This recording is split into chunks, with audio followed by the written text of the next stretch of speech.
Je te demanderai par rapport à certains personnages dans On ne demande qu'à en rire, de me donner juste un adjectif positif et négatif. Laurent Ruquier.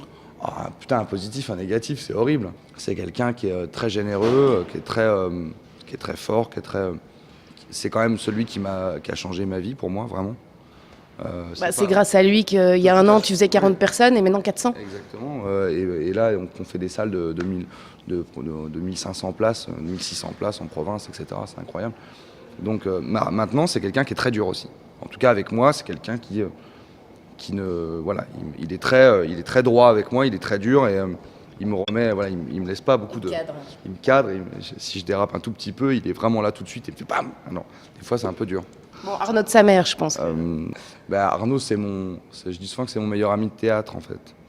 Parce qu'en fait, c'est vraiment ça, quoi. C'est vraiment comme quelqu'un de ma famille, maintenant. On est très, très proches.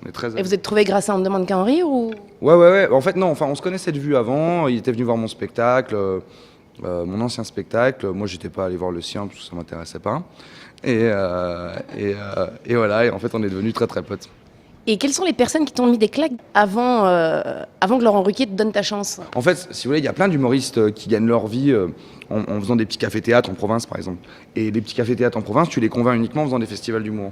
Moi, tous les festivals d'humour, ils me refusaient. Paris fait sa comédie, par exemple, ils m'ont refusé 4 fois l'audition. D'accord. Et la 4e fois, le mec, il me dit « Vas-y, Jérôme !» Je m'appelle Jérémy. J'ai fait un casting pour la Route du Rire, ou je sais plus quoi, sponsorisé par le Volkswagen.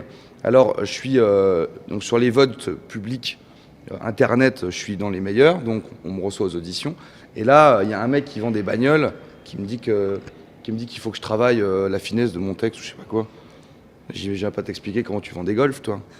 Donc forcément, quand tu veux gagner ta vie en faisant ça, si tu perds, on va dire la claque que tu prends, elle est à la hauteur de la caresse que tu voulais avoir. Donc pour moi, tout ça, c'est une balance, c'est une contrebalance qui est parfaitement normale. Tu cherches à avoir du rêve. Si tu rates ton coup, tu tombes de très très haut, c'est normal.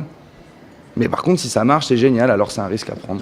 Et pendant 10 ans, moi, j'ai pris des claques, j'ai continué à me relever en me disant non, je continue. Puis un jour, ça a commencé à fonctionner. Maintenant, je suis très heureux, mais ça a été très dur.